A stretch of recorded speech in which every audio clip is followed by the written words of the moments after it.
여러분 반갑습니다. 반갑습니다. 네, 오늘 날씨가 매우 추운데요. 함께 예배하게 된 전우자우 성도님들과 인사를 나누어 주십시오. 함께 예배하게 되어서 반갑습니다. 감사합니다.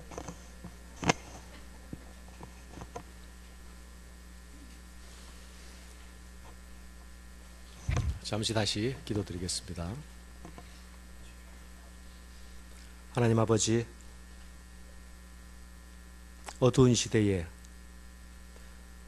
선지자들을 통하여서 말씀으로 찾아가 주시고 또 성령으로 그들의 심령을 밝혀주시어서 하나님께서 제시하던 불빛을 보여주시며 그 빛을 바라보고 묵묵히 걸어가게 하셨던 하나님, 오늘 이 시간도 저희들에게 찾아오셔서 저희 심령의 어두움 가운데 빛을 비추어 주시고 주의 말씀을 빛을 쫓아 우리가 새로운 좌표를 확인할 수 있는 복된 한 시간이 되게 도와주시옵소서.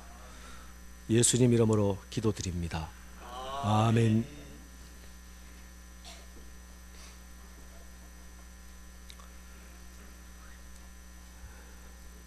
포로된 땅에서 팔레스타인 땅으로 돌아온 귀한 공동체의 관심은 크게 두 가지였습니다.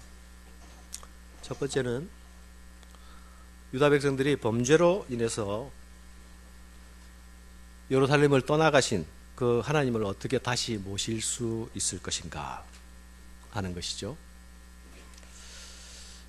이 관심은 그들에게 성전을 재건하는 것으로 나타났습니다. 이들에게 있어서 성전 재건 사업은 단지 국가적인 건축 사업, 공동체의 건축 사업을 넘어서는 예루살렘 신앙 공동체의 정체성을 회복하고 가장 소중한 것을 다시 찾는 일에 해당하는 것이었습니다.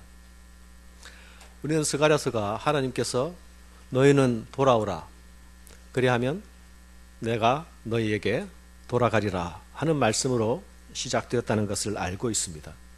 1장의 이 돌아오라는 선포는 스가랴서가 마치는 마지막까지 계속 울려 퍼지는 스가랴서 전체에 깔려 있는 배경이라고 할 수 있습니다. 하나님의 돌아오라는 메시지 가운데서 그들은 하나님을 어떻게 다시 돌아오게 하실 것인가 성전 건축으로 반응하고, 또 다른 관심 하나가 귀한 공동체가 어떻게 정치적인 회복을 이룰 수 있을 것인가 하는 것이 그들의 관심이었습니다. 왜냐하면 이들이 포로로 잡혀가기 전, 포로기 이전의 선지자들이 예루살렘의 심판과 회복에 대해서 말씀할 때에 회복이 일어날 때에 다윗 왕조가 재건될 것에 대하여서 이야기했기 때문입니다.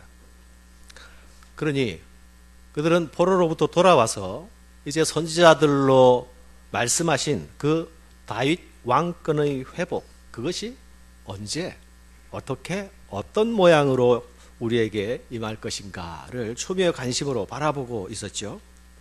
이것은 가시적인, 누가 드러나게 귀한 공동체의 정치적 리더십을 가지게 되는가라는 데 시선이 쏠리도록 만드는 주요한 이유가 되기도 했습니다. 그러나 당시의 정치 질서는 막강한 페르시아 제국 아래서 그 제국을 무너뜨리고 그 제국으로부터 독립을 하는 일을 상상하기에는 너무도 아득한 일이었죠. 그런 환경 가운데서 선지자들은 이스라엘의 정치적 회복이 어떻게 일어날 것인가를 메시아를 대망하는 사상으로 연결하여 선포했습니다. 성전이 재건되면 그 성전에서 누가 지도력을 행사하게 될 것인가? 또 만일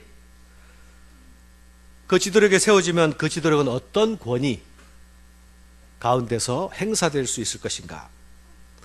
그리고 그 지도력이 행사될 때에 그 지도력에 지향하는 목표는 무엇일까? 이것이 그들에게는 아주 중요한 문제였죠. 그러나 지금 귀한 공동체의 모습은 밖으로 내세울 수 없는 초라함만이 가득한 모습입니다.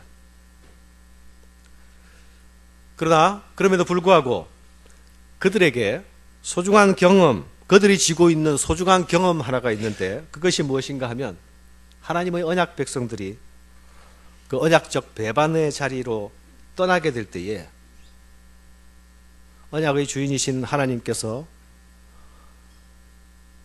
이미 밝히고 선포하셨듯이 언약의 배반자들에게 주어지는 언약적 저주, 즉 심판, 그것이 어떻게 임하는 것인가를 그들의 조상들의 삶, 자신들의 삶을 통하여 경험한 그 경험을 쥐고 있었습니다. 스가랴 3장에서 스가랴의 환상을 통해서 하나님은 더러운 옷을 입은 대제사장 여호수아를 내쫓지 않으셨죠. 그에게 새 옷을 입혀주셨습니다. 이것은 그들을 향하여서 심판하시는 하나님이 아니라 다시 회복시키시는 하나님으로 찾아오신다는 것을 알려주는 사인이었죠. 그들에게 주어지는 회복은 사실 조건 없이 주어지는 회복이었습니다. 은혜의 회복이었습니다. 더러운 옷을 입고 있던 대제사장 여호수아에게 아름다운 옷이 입혀졌습니다. 그리고 그의 머리에는 정결한 관이 씌워졌습니다. 이제 대제사장 여호수아는 마침내 거룩한 대제사장의 직무를 수행할 수 있는 모양을 갖추게 된 것입니다. 사랑하는 여러분, 하나님께서는 이 대제사장 여호수아를 회복시키고 정결케 하신 후에 명령을 주십니다. 약속이 있는 명령을 주십니다. 3장 7절에 나타나고 있죠. 만군의 여호와의 말씀에 네가 만일 내 도를 행하며 내 규례를 지키면 네가 내 집을 다스릴 것이요 내 뜰을 지킬 것이며 내가 또 너로 여기 섰는 자들 가운데 왕래하게 하리라. 하나님께서 명하시는 것이 무엇입니까? 내 도와 규례를 지키라는 것입니다. 지킨다면 이라는 조건적 명령으로 그 뒤에 나타나는 것들을 약속하겠다고 하시는 것입니다. 그들은 이미 하나님께서 분명히 밝혀 놓으신 하나님의 도와 하나님의 규례를 신실하게 지키지 못한 결과로 언약적 저주를 경험했습니다. 하나님께서는 그들을 오직 은혜로 다시 깨끗게 하시면서 다시 그들을 언약적 관계로 나아오라고 하십니다. 사랑하는 여러분, 하나님과 백성 사이의 언약적 관계의 핵심이 무엇입니까? 언약적 관계의 핵심은 하나님께서 주신 계명을 통하여서 나타나죠. 하나님을 사랑하고 이웃을 사랑하라로 요약될 수 있는 그 명령입니다. 우상을 숭배하지 말고 너희 땅에서 의와 공평을 실천하라. 너희 삶의 자리에서 공의와 긍휼이 나타나게 하라. 너희들의 삶의 자리에서 과와 과부와 가난한 자와 나그네들이 설 곳이 있도록 만들어 주어라. 이것이 하나님께서 자기 언약 백성에게 언약적 관계를 지키도록 요구하신 것들입니다.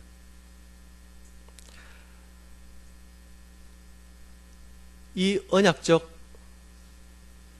명령의 목표는 무엇입니까?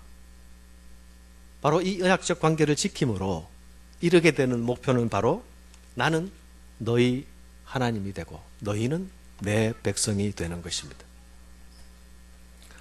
이 하나님의 명령을 즐거워하고 그것을 지킬 때에 하나님과 하나님의 백성 간에 정상적이고 바른 관계, 원래 하나님께서 창조하시고 에덴 동산에 아담과 하와를 두셔서 그들과 함께 누리고자 하셨던 그 관계, 범죄 전의 그 관계로 돌아가는 그것이 언약적 관계의 목표입니다. 그래서 여러분, 하나님의 백성에게는 언제나 순종의 의무가 주어집니다. 순종으로 의로워지는 것이 아닙니다. 하나님께서 의롭게 하십니다. 의롭게 된 우리는 우리의 권리와 자유를 그분의 뜻을 이루는 데 기꺼이 드립니다. 이것이 그분의 도와 규례를 지키는 것으로 나타납니다. 우리가 진정 그리스도로 새롭게 옷 입은 사람들입니까? 그렇다면 새 옷 입은 사람들답게 살아야 하는 것이죠. 하나님께서 우리에게 주신 자유, 하나님께서 우리에게 주신 권리, 그것을 나의 주장, 나의 성취, 나의 만족을 위해서 사용하는 것이 아니라 그분의 뜻을 이루기 위해서 기꺼이 즐겁게 드리는, 그것이 언약적 관계 안에 있는 백성의 올바른 자세와 태도입니다. 그리스도께서 이 땅에 오셔서 언약적 백성이 하나님 앞에서 어떻게 서 있어야 하는지를 가장 잘 보여주셨습니다. 오늘 본문에 순종의 명령과 함께 하나님의 약속도 주어지고 있죠. 이 약속은 단서가 붙어 있는 조건적 약속이죠. 순종을 전제로 주어지는 약속입니다. 이 약속은 대제사장 여호수아에게 먼저 주시는 말씀입니다. 하나님께서는 대제사장 여호수아에게 제사장 본연의 사명을 다시 찾을 것을 명하십니다. 제사장 본연의 사명이 무엇입니까?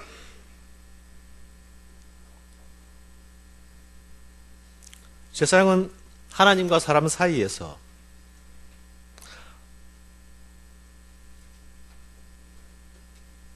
하나님과 사람 사이의 관계, 길을 중보하는 위치에 있는 것이 제사장의 사역이죠.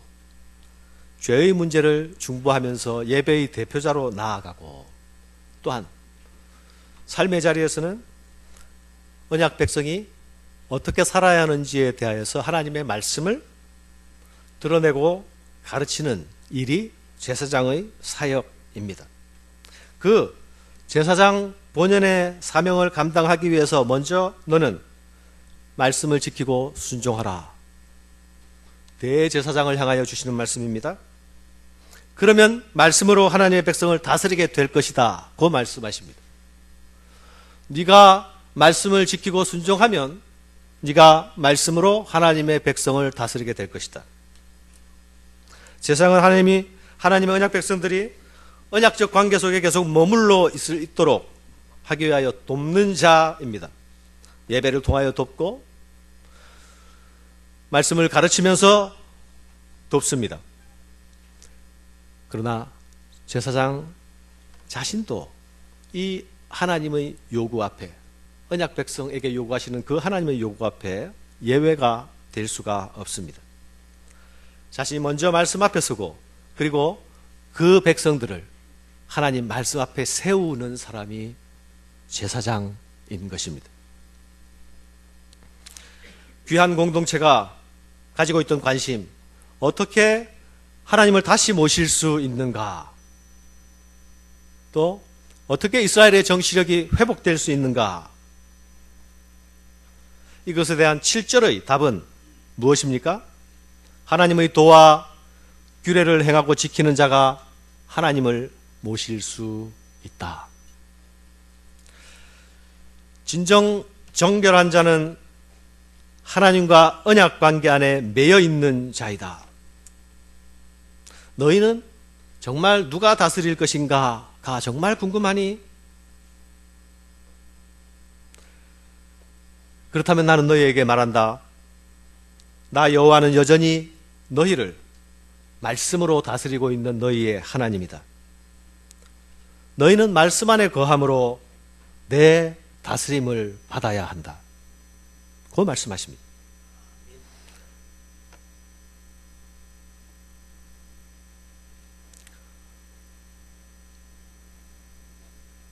내 도를 행하며 내 규례를 지키면 내 집을 다스릴 것이요.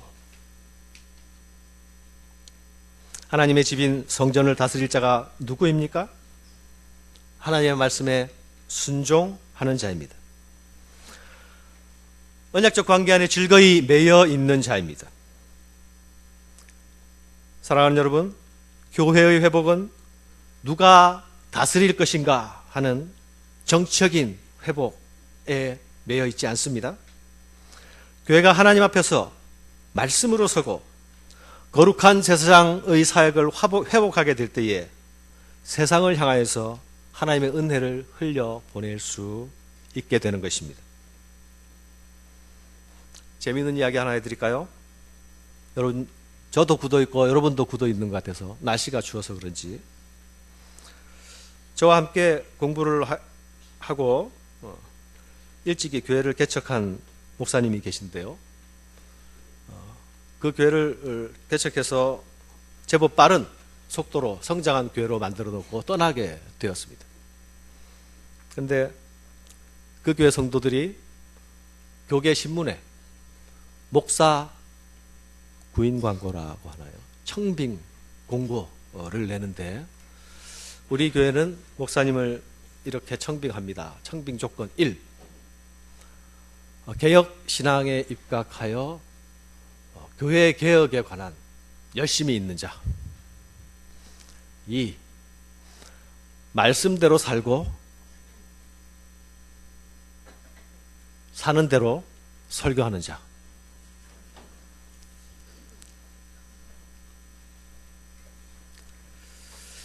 그 광고가 난 지 한 3, 4년은 된 것 같은데 아직도 목사를 구하고 있는 중입니다. 아직도 외부 설교자가 와서 설교를 도와주고 있습니다. 우리는 모두 말씀 앞에 서고 말씀 앞에 살아야 하는 자들이죠. 근데 이것을 다른 사람을 향한 잣대로 사용하면 어떻게 됩니까? 우리는 어쩌면 가장 잔인한 판단자가 될 수도 있는 것입니다. 내 도와 내 규례를 행하면 내 뜰을 지킬 것이요. 이 내 뜰이란 성전을 에워싸고 있는 주변 모든 땅을 말합니다. 이 뜰은 성전은 아닙니다. 하지만 하나님께 예배하고 제사하기 위해서 꼭 필요한 장소입니다. 하나님은 성전이 하나님의 말씀으로 다스려지면 성전 뜰도 지켜질 것이라고 말씀하십니다. 우리 생각과 좀 거꾸로가 아닙니까? 성전 뜰을 지키면 자연히 성전도 보호될 것 같은데, 그죠? 그러나 하나님께서는 성전이 바로 말씀으로 다스려지면 성전 뜰도 지켜질 것이다 그 말씀합니다. 사랑하는 여러분, 우리는 지금 내 집을 어떻게 지킬 것인가에 대해서 머리를 싸매고 있습니까? 또는 내 땅을, 내 울타리를 어떻게 지킬 것인가로 밤잠을 못 이루고 있습니까? 하나님께서는 하나님의 성전이 바르게 지켜지면 모든 것이 지켜질 것이라고 말씀합니다. 하나님의 백성들은 자신이 누구이며 왜 지금 숨쉬고 있는지가 정리되어 있어야 합니다. 하나님의 백성들에게 하나님과의 관계보다, 바른 관계보다 더 중요하고 시급한 것은 없습니다. 이것이 먼저 회복되고 나면, 이것이 먼저 최우선이 되고 나면 모든 것이 따라 회복될 것이라고 말씀하시는 것입니다. 하나님의 백성에게 성전은 단지 종교적인 건축물이 아닙니다. 자신들이 누구인가를 하나님 앞에서 확인하는 자리이며 내 삶의 우선순위가 무엇인지를 하나님 앞에서 다시 확인하는 곳입니다. 성전의 회복은 곧 예배의 회복입니다. 참된 예배의 회복은 그 어떤 강한 군대가 가진 힘보다 더욱 강력합니다. 창조주 하나님의 창조하시는 능력이 참된 예배자들을 향하여 부어지기 때문입니다. 생명을 창조하시는 생명의 영이 참된 예배자들에게 부어지기 때문입니다. 예배하는 자들에게 하나님께서 이것을 부어주실 때에 우리는 이것을 가지고 부흥이라고 말합니다. 하나님께 예배하는 자들이 소망해야 하는 것이 무엇입니까? 이 하나님께서 부흥케 하시는 은혜입니다. 자기 백성을 부흥케 하시는 은혜.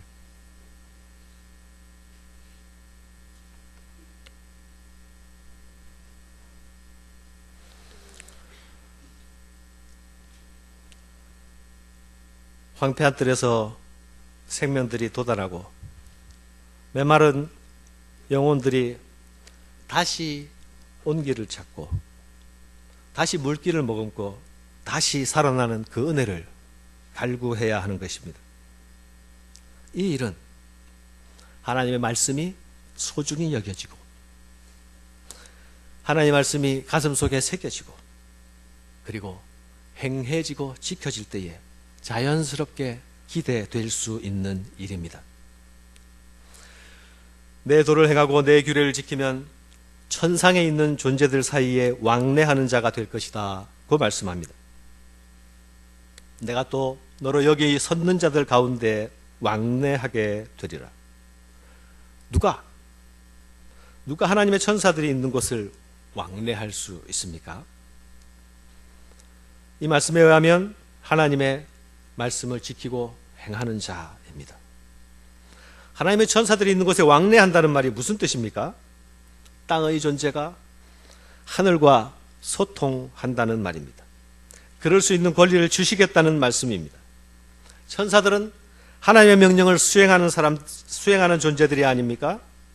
그들 사이에 왕래한다는 것은 이 땅의 문제를 가지고 하나님의 심부름꾼, 하나님의 일꾼들, 그들이 이 땅의 문제를 가지고 일하도록 우리가 부지런히 협조 공문을 계속 띄운다는 이야기입니다.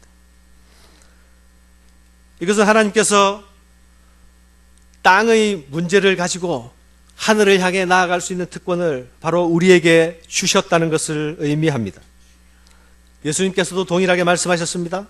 요한복음 15장 7절에는 너희가 내 안에 거하고 내 말이 너희 안에 거하면 무엇이든지 원하는 대로 구하라. 그리하면 이루리라. 무엇이든지 원하는 대로 구하라. 그리하면 이루리라. 여기 앞에 전제가 붙어 있죠? 너희가 내 안에 거하고 내 말이 너희 안에 거하면.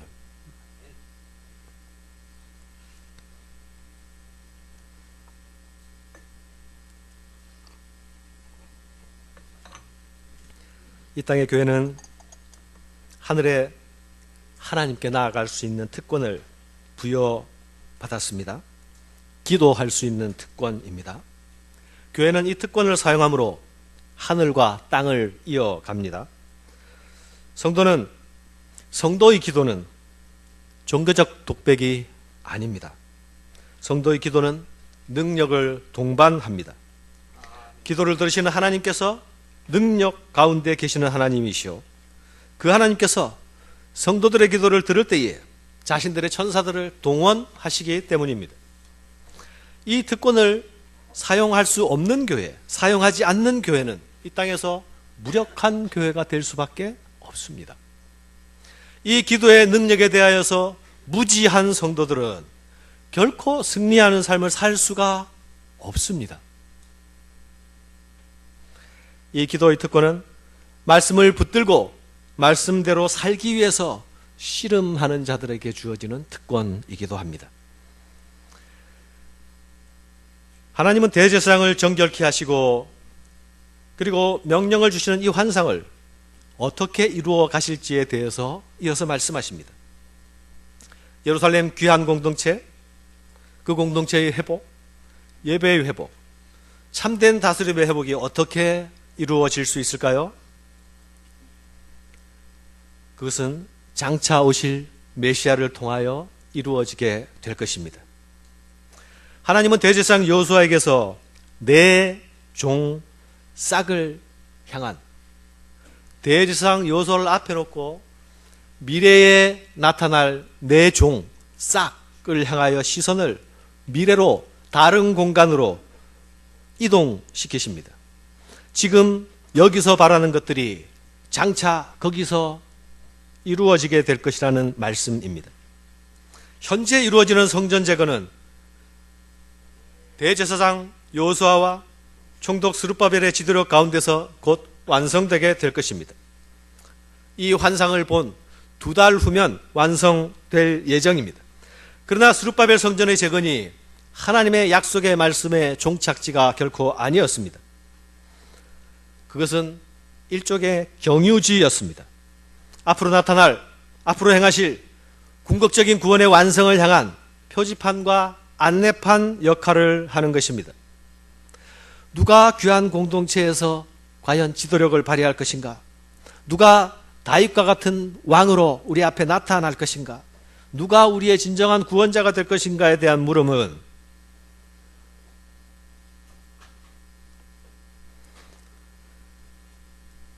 바로 즉답으로 나타나지 않습니다. 그러나 귀한 공동체는 다윗 왕권을 회복하는 그 정치적 지도자가 언제 나타날 것인가에 대한 촉각은 여전히 날카롭게 서 있습니다.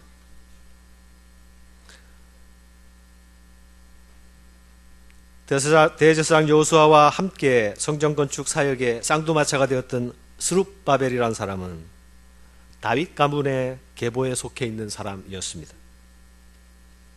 그런데 이상하게도 스가랴서에서는 그가 다윗의 후손이라는 말을 한마디도 언급을 하지 않습니다. 왜일까요? 이 침묵은 의도가 있는 침묵이라고 볼 수밖에 없습니다. 그것을 언급함으로 오히려 오해할 수 있는 여지가 많기 때문에 언급하지 않는 침묵이라고 할 수 있습니다. 이들이 바로 다윗의 후손으로 올 새로운 지도자를 기다리고 있었기 때문이죠. 스가랴 6장으로 가면 하나님께서 스가랴에게 대제사장 여호수아에게 관을 씌우라고 명령하시는 장면이 나옵니다. 기억이 납니까?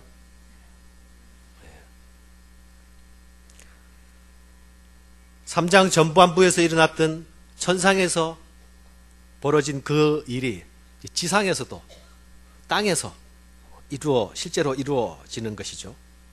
포로로 귀환한 사람들이 가지고 있던 그 은과 금을 모아가지고 그것으로 관을 만들어 씌웁니다. 그리고 그 관을 씌우면서 동시에 엄숙한 선언이 이어집니다. 무슨 선언입니까?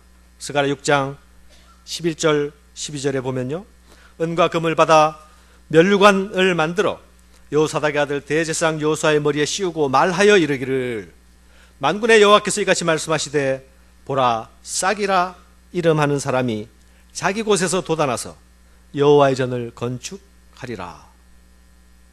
싹이라 이름하는 사람이 자기 곳에서 돋아나서 여호와의 전을 건축하리라.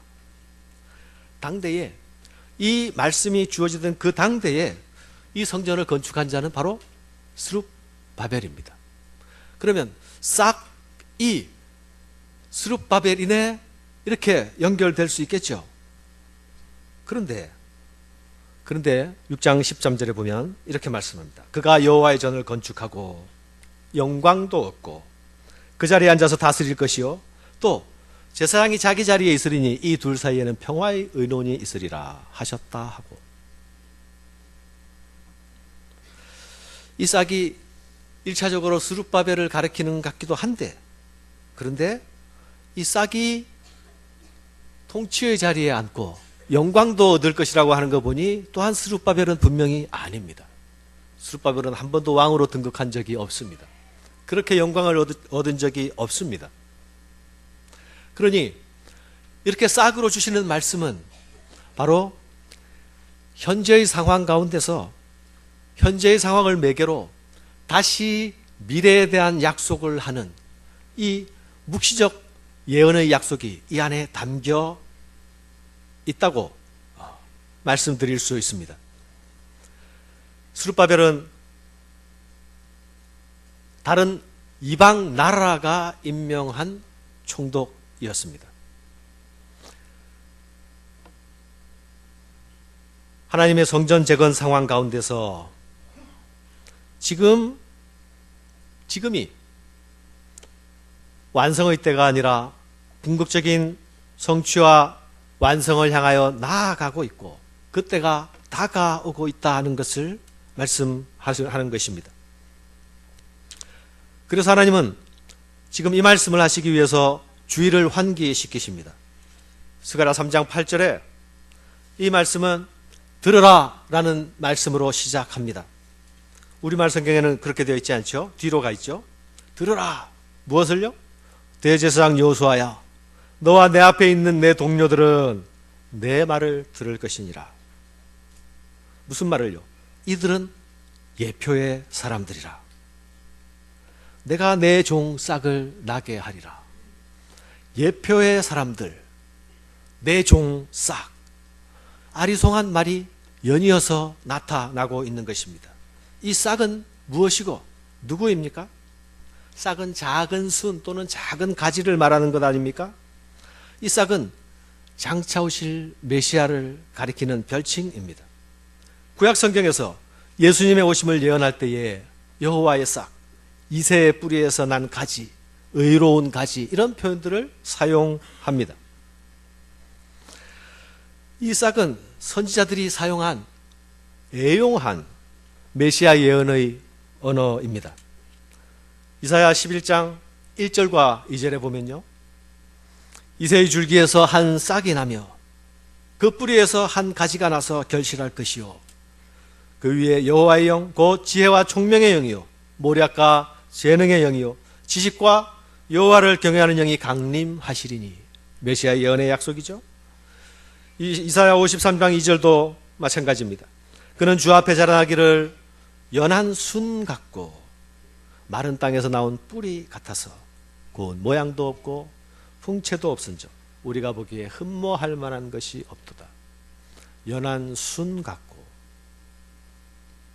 예레미야도 동일하게 이 한 가지에 대해서 말씀합니다. 예레미야 23장 5절에 여호와의 말씀이니라, 보라 때가 이르리니 내가 다윗에게 한 의로운 가지를 일으킬 것이라.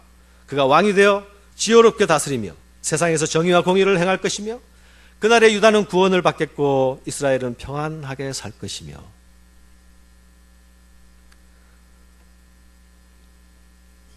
이스라엘이 평안 가운데 산다, 이것을 다른 그림 언어로 말하면 포도나무와 무화과 나무 아래에 앉았더라, 이렇게 표현할 수 있습니다.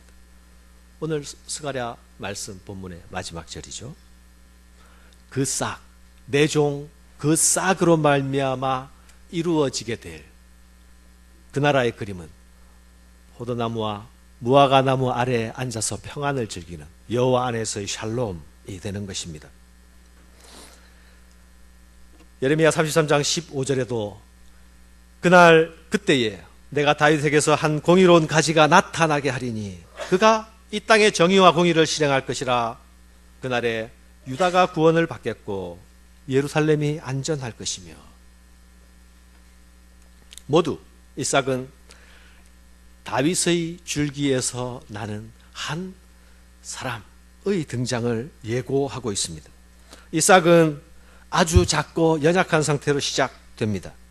처음 돋아날 때는 아주 눈에 잘 보이지도 않습니다. 그러나 시간이 지나가면 거대한 나무로 자라죠.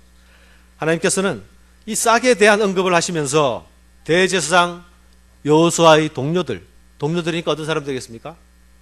같은 제사장의 무리들이 되겠죠. 이 동료들을 예표의 사람들이라고 말합니다.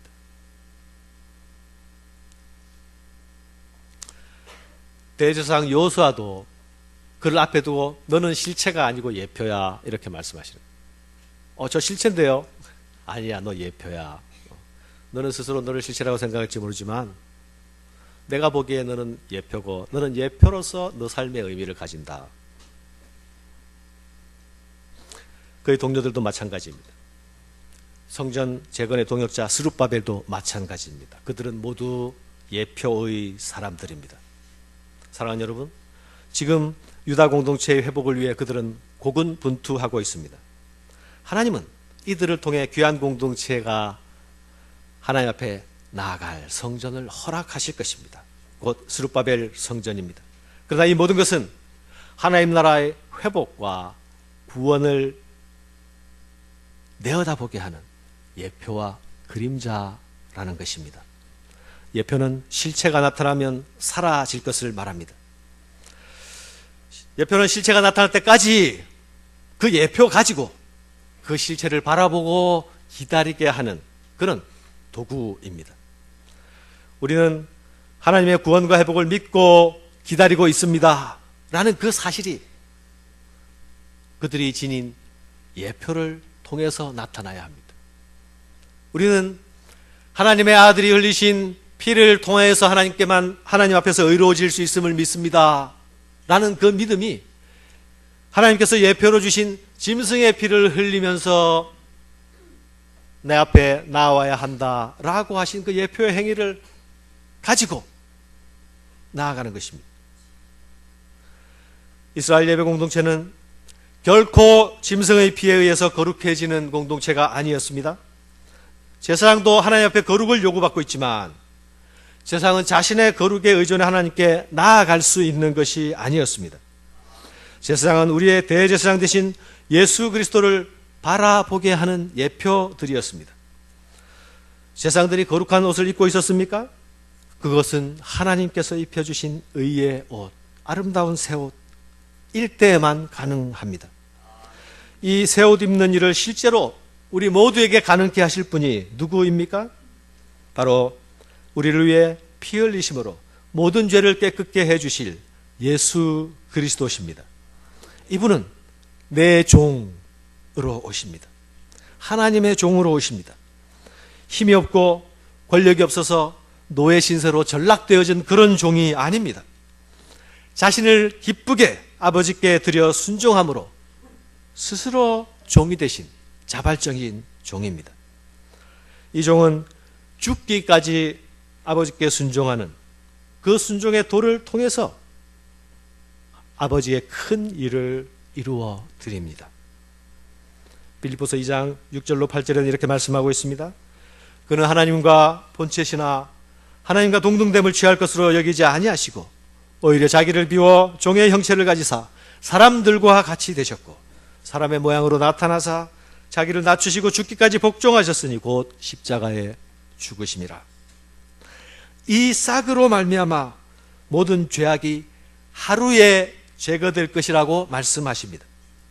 예수 그리스도가 십자가에 달리시는 날, 하나님의 아들이 사람을 위해 피 흘리게 되는 대속 제물이 되는 그날, 그 하루에, 단 하루에 모든 죄를 제해버리는 그 일이 이루어질 것이다 말씀하십니다. 히브리서 10장 10절에서는 이렇게 말씀합니다. 이 뜻을 따라 예수 그리스도의 몸을 단번에 들이심으로 말미암아 우리가 거룩함을 얻었노라. 예수님은 우리의 싹이시며 또한 예수님은 성전의 모퉁이 돌이십니다. 아니, 예수님은 자신이 성전이십니다. 요한복음은 예수님을 성전 되신 하나님으로 소개하고 있지 않습니까? 요한복음 2장에서 이 성전 되신 하나님이 이 땅에 찾아오셔서 옛 성전을 청결케 하셨다, 걷어버리셨다 보도하고 있죠. 그리고 이 성전을 헐라 내가 사흘 만에 다시 세우리라 말씀하시죠. 예수님의 죽음과 부활로 새 시대의 새 성전이 세워지고 완성될 것을 말씀하시는 것이죠. 신약 성경은 예수 그리스도께 연합한 성도들이 예수 그리스도와 함께 성전으로 지어져 간다고 말씀하고 있습니다. 우리가 성전 되어 가는 것이죠. 메시아가 궁극적으로 세우시는 이 성전은 예수 그리스도의 몸과 그 몸에 연합한 성도들과 함께입니다. 사랑하는 여러분, 하나님께서 그들에게 약속하시는 궁극적 성전의 재건은 결코 초라한 스룹바벨 성전의 목표가 있지 않습니다. 하나님의 아들의 죽으심과 부활로 완성되는 그 새 성전의 재건을 하나님께서는 내어다보고 계십니다. 아들을 통해 새롭게 창조되는 새 시대입니다. 스가랴서에는 이 메시아 사상이 구체적으로 나타나기 시작하죠. 메시아 사상은 스가랴서 전체를 관통하는 주요한 주제 중 하나입니다. 3장에서는 싹에 대한 언급이 나타나고요. 또 9장에서는 시온에 따라 크게 기뻐할지어다. 예루살렘에 따라 즐거이 부를지어다. 보라, 내 왕이 임하시나니 그는 공의로우시며 구원을 베푸시며 겸손하여 나귀를 타시나니 나귀의 작은 것 곧 나귀 새끼니라. 우리는 이 말씀을 복음서 기자들이, 특히 마가와 요한이 예수님께서 마지막 예루살렘 입성을 할 때에 사람들이 호산나 다윗의 자손이여 라고 외칠 때에 이 말씀이 이루어졌다, 성취되었다고 보도하고 있는 것을 알고 있습니다. 오늘 우리가 읽은 본문 3장 8절에서는 제사장들이 예표의 사람들이라고 말했습니다. 9장 9절에서는 왕의 오심을 보도합니다. 제사장, 왕. 누가 성전의 지도력을 가지게 될 것인가? 누가 정치적 지도력을 가지게 될 것인가? 이 관심은 제사장과 왕직을 향하여서 집중될 수밖에 없고, 예수님은 이 제사장과 왕직을 한 몸에 한꺼번에 그 모든 직무를 완성시키시는 그런 메시아로 우리 가운데 오셨습니다. 제사장과 왕의 통합이 그리스도 안에서 이루어지는 것입니다. 그분은 우리의 왕이시요 우리의 진정한 대제사장이십니다. 사람의 혈통을 쫓아, 아론의 계보를 쫓아 즉위하는 그런 대제사장이 아니라 멜기세덱의 반차를 쫓아 수행하시는 그런 대제사장이라고 히브리서는 우리에게 말씀하고 있습니다. 사랑하는 여러분, 말씀을 맺겠습니다. 누가 진정 우리를 하나님께로 돌아가게 할 수 있습니다. 아니, 누가 진정 하나님을 우리에게로 돌아오시게 할 수 있습니까? 예수 그리스도가 아니십니까? 누가 우리를 참 예배자로 인도할 수 있습니까? 예수 그리스도가 아니십니까? 누가 우리의 진정한 지도력이요, 누가 우리를 진정 다스리시는 분이십니까? 예수 그리스도십니다. 누가 참 언약의 사람입니까?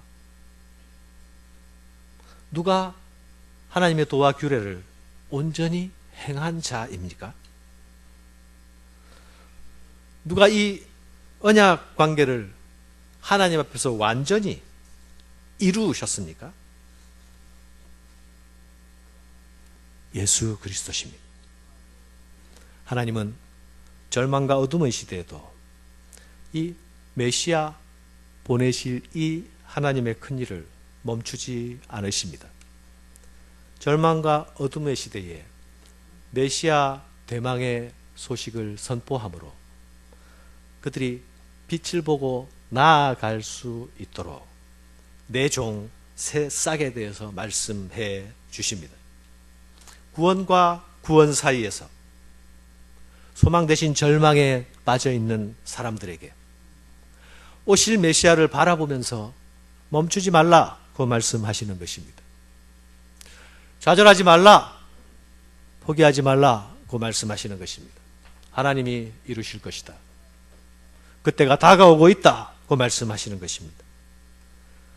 주님의 오심을 기다리는 대강절 셋째 주입니다. 주의 오심을 기다리며 또 다시 오실 주님을 기다리면서 하나님께서 예수 그리스도 안에서 이루실 그 크신 일을 깊이 기억하고 묵상하는 한 주가 되시기를 주님의 이름으로 축원합니다. 하나님 아버지, 우리 눈을 열어주시고 우리 마음을 열어주시어서 우리가 잠시 지나가는 것들, 허망한 것들, 사라지는 것들에 우리의 시선을 주목하지 말게 하시며 어두움 가운데 절망 가운데라도 주께서 주시는 진정한 빛을 쫓아 우리의 시선을 고정할 수 있게 도와주시고 우리의 손과 발이 아버지의 기뻐하시는 뜻을 쫓아 행하고 향하게 하셔서 이 땅에서 하나님의 백성됨을 그 특권을 누릴 뿐만 아니라 또한 주께서 그리스도 안에서 성취하신 모든 일들이 우리에게 축복으로 누려지는 그 은혜를 우리에게 허락하여 주시옵소서. 예수님 이름으로 기도드립니다. 아멘.